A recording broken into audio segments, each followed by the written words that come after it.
Acabamos de ver um diálogo que causou confusão por falta de pontuação no texto. Se desde o início o noivo tivesse usado pontuação adequada para o que queria dizer ou uma conjunção, ele não perderia a noiva. Vamos rever. Sem pontuação, a frase realmente dá a entender que o rapaz não gosta da moça, mas mesmo assim vai se casar com ela. Um ponto, por exemplo, já seria suficiente para evitar desentendimentos e salvar o casamento. E se colocado uma conjunção dando a ideia de conclusão, aí sim não restaria a menor dúvida sobre o amor do rapaz por sua noiva. Quando ela pergunta, "Você deixou de me amar?", era só responder, "Não, ponto. Gosto de você, vírgula. Portanto, vírgula. Vamos nos casar na semana que vem." Viram só como a pontuação faz toda a diferença? E olha que ela surgiu bem depois da escrita. Na antiguidade, quando pouca gente sabia ler e escrever, o autor geralmente lia os seus próprios textos para outras pessoas ouvirem. O autor sabia quando era preciso fazer uma pausa, exclamar ou interrogar para dar sentido ao texto. Na Idade Média, com o surgimento da imprensa, os textos ganharam também os leitores. Impresso, o texto precisou da pontuação para indicar como deve ser lido e compreendido. Existem algumas regras, de pontuação na língua portuguesa e eu posso destacar duas. Uma é que você não pode pontuar entre o sujeito e o verbo, porque são termos obrigatórios e essenciais da oração. Então eu não posso colocar o menino foi, o menino, vírgula, foi, porque eu estou justamente quebrando, colocando ali um termo, um ponto, uma vírgula, quebrando entre as duas partes que são essenciais, o sujeito e o verbo. Da mesma forma, se eu tiver uma frase com o verbo e os complementos, eu também não vou poder quebrá-los. Então, se eu pego a frase, o menino foi à praia, e eu coloco novamente uma vírgula ali, eu estou novamente colocando uma barreira, Então é importante que você entenda que a pontuação ela é uma organização do texto. Vejam mais um exemplo em que a pontuação pode mudar completamente o sentido do que foi escrito. Um homem rico agonizava em seu leito de morte. Pressentindo que o fim estava próximo, pediu papel e caneta e escreveu: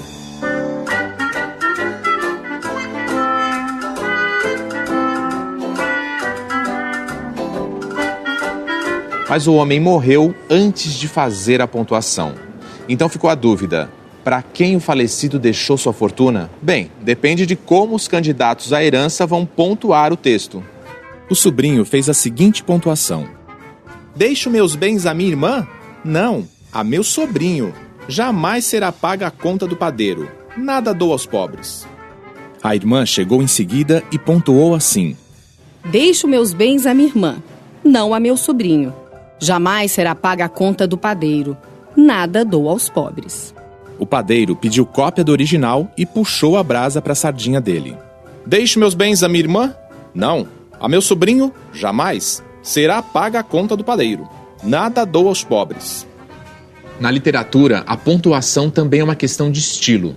É o caso do escritor português José Saramago, que subverteu a maneira clássica de pontuar e por isso mesmo encanta seus leitores. Saramago é autor de romances, contos, ensaios, poesias e o único escritor de língua portuguesa a ganhar o Prêmio Nobel de Literatura em 1998. No livro Conto da Ilha Desconhecida, por exemplo, Saramago dá ritmo aos diálogos sem o uso de travessão, interrogação ou ponto final. Observem esse trecho que eu vou ler. E atenção também para a forma como ele usa as letras maiúsculas depois de vírgulas. E tu para que queres um barco? Pode-se saber? Foi o que o rei de fato perguntou quando finalmente se deu por instalado com sofrível comodidade na cadeira da mulher da limpeza. Para ir à procura da ilha desconhecida, respondeu o homem. Que ilha desconhecida? Perguntou o rei disfarçando o riso, como se tivesse na frente um louco varrido dos que têm a mania das navegações. No caso do Saramago, é importante a gente lembrar que há toda uma tradição. Então, não pontuar um texto ou fazer uma pontuação diferenciada dentro de um texto literário provoca justamente a construção de um novo estilo ou muitas vezes uma questão de movimento dentro do próprio texto, porque de qualquer forma, o ponto final, a vírgula, reticências faz com que o leitor pare para pensar, dê uma outra textualidade para aquela enunciação. E quando você não pontua, ou quando pontua de uma forma diferente, você provoca um estranhamento no leitor. Já a coerência não depende apenas do que está escrito. Ela depende também do conhecimento do leitor que vai interpretar o texto. Vejam esse exemplo. Os salários são baixos porque a compra de revistas não é frequente. Do modo como está escrita, a frase leva a pensar que se fossem compradas mais revistas, os salários aumentariam. Será que isso é verdade? Os salários são baixos porque a compra de revistas não é frequente. É uma pegadinha isso aí? Bom, eu não estou conseguindo ver o que tem a ver a compra de revistas com a questão dos valores dos salários. Eu não consegui associar ainda. O que é preciso acontecer para o seu salário aumentar, hein? Eu preciso ter qualificação profissional, ter uma melhor perspectiva de vida, ter uma qualidade de vida com saúde, educação, lazer. Eu não vejo ainda a relação com a compra de revistas com a minha condição de salário. Entendi, então não tem lógica, né? Não. É isso aí, a frase é incoerente, justamente porque é fato que o valor dos salários não depende da quantidade de revistas vendidas. A coerência tem relação com o sentido. E para construir sentido em um texto, o leitor tem que ativar conhecimentos prévios. Um exemplo muito claro são os resumos de novela. Se você não acompanha a novela, de repente alguém de outro país, até que fala português, mas que ele não acompanha a novela, ele vai ler aquele resumo, ele não vai entender nada. Da mesma forma, se eu te perguntava, vamos galear? O que é que significa galear? Já um pernambucano se encontrar em uma propaganda no carnaval próximo ao Galo da Madrugada, ele vai entender que galear está relacionado ao evento carnavalesco Galo da Madrugada. O que é que eu estou querendo chamar a atenção? Que a coerência é uma construção de sentido. Para ler um texto, você precisa recuperar informações que não estão nele. E quando você não consegue recuperar essas informações, um texto pode se tornar incoerente. Vamos falar agora da coesão, uma estratégia para dar unidade à escrita. Coesão quer dizer união, ligação, a forma como uma ideia está amarrada à outra. O uso de sinônimos e pronomes são alguns recursos usados para garantir a coesão sem repetir muitas vezes a mesma palavra. Observem. A Amazônia tem sido mais conhecida pelas ameaças que pairam sobre ela. As notícias sobre essa exótica e esplendorosa região estão quase sempre associadas à devastação da floresta, à contaminação das águas, à extinção da biodiversidade, à degradação dos seus habitantes nativos. Observem que, para não repetir a palavra Amazônia, o autor do texto usou os pronomes ela e seus e também as expressões substitutas, floresta e essa exótica e esplendorosa região.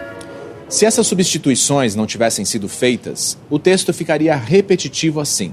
A Amazônia tem sido mais conhecida pelas ameaças que pairam sobre a Amazônia. As notícias sobre a Amazônia estão quase sempre associadas à devastação da Amazônia. Chato e sem a menor elegância, não é mesmo? Para os produtores de texto, principalmente para os iniciantes, o que é importante é que eles tenham clareza de qual é o interlocutor, qual é o gênero que está sendo produzido, porque o gênero é que vai indicar que elementos de coesão ele irá precisar. Vou dar um exemplo, retomando o que eu falei, um resumo de novela. Ele não precisa de elemento coesivo, porque ele é curto, porque ele tem poucas linhas, porque ele vai ser publicado no jornal. Então, eu tenho que dizer, personagem tal mata tal personagem tal encontra. Ele tem que ser condensado, igual um horóscopo. Ele é um texto curto, ele é denso. De repente, eu tenho que escrever um texto como uma narrativa. E eu tenho que ter elementos de coesão, que digam, era uma vez, primeiramente, em segundo lugar, na noite seguinte. Em uma dissertação, ele vai ter que usar, por exemplo, conectores de argumentação. Então, não é mais o mesmo que ele usava, era uma vez, em seguida, na manhã seguinte. Ele já vai ter que começar a aprender a usar, no entanto, entretanto, em contrapartida, porém. Viram só como a pontuação, a coerência e a coesão são importantes na escrita? Importante também é a revisão do texto para identificar onde é possível melhorar a pontuação, substituir palavras, usar pronomes, termos ocultos e conectivos. E claro, checar se o texto cumpre a função de passar a mensagem do que queremos dizer, para quem e de que forma. Para uma revisão ainda mais eficaz, peça para um colega ler e apontar possíveis melhorias no seu texto. Afinal, ninguém quer terminar o noivado por causa de um ponto final ou uma vírgula, não é mesmo?